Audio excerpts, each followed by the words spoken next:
so web search basics. Basically, a client or the browser will send a request to a web server specifying the URL.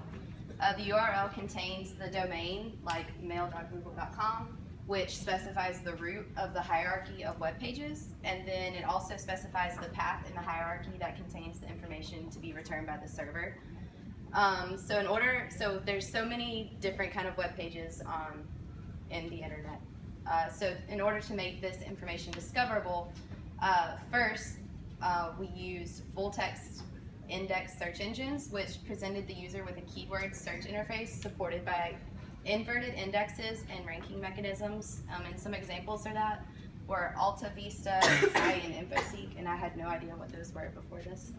But now we use taxonomies, which is basically a tree whose nodes are labeled with entities that are expected to occur in a web search query, and they're populated with web pages in categories that are organized by topic or type, and typically we use webbots in order to give these different nodes a topic or a type in order to return better search results. Some basic web characteristics. There's two types of web apps. Thank you. Dynamic or static. So with a dynamic, right here, content is basically generated on the fly. The browser will send a request to the web app, which will then fetch information from backend databases, and then creates a dynamic web page that's returned to the browser. But with static web pages, it's basically a graph of static HTML web pages with hyperlinks in between them. So each web page is a node, so we have 6 nodes here, and then each hyperlink is a directed edge. So basically the arrow points to where this page, so this page can link to this page, but E is not able to go back to D, if that makes sense. So this example is not strongly connected because not every node can access each node in the hierarchy.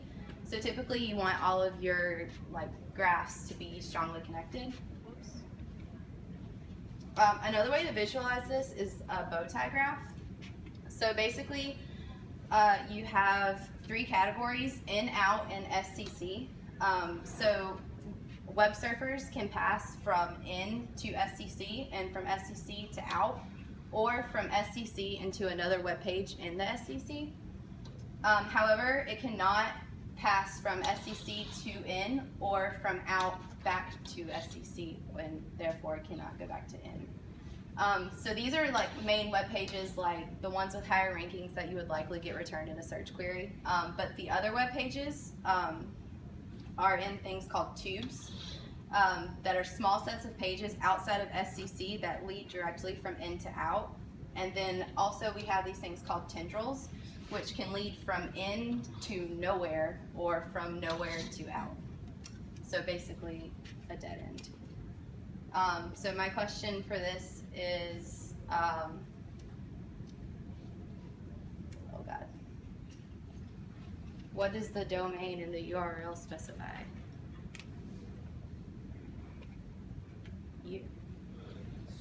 Specifies the root of the hierarchy of the web pages. Correct. Oh, that's me. Kitty bitty. All right. Advertising as an economic model. So there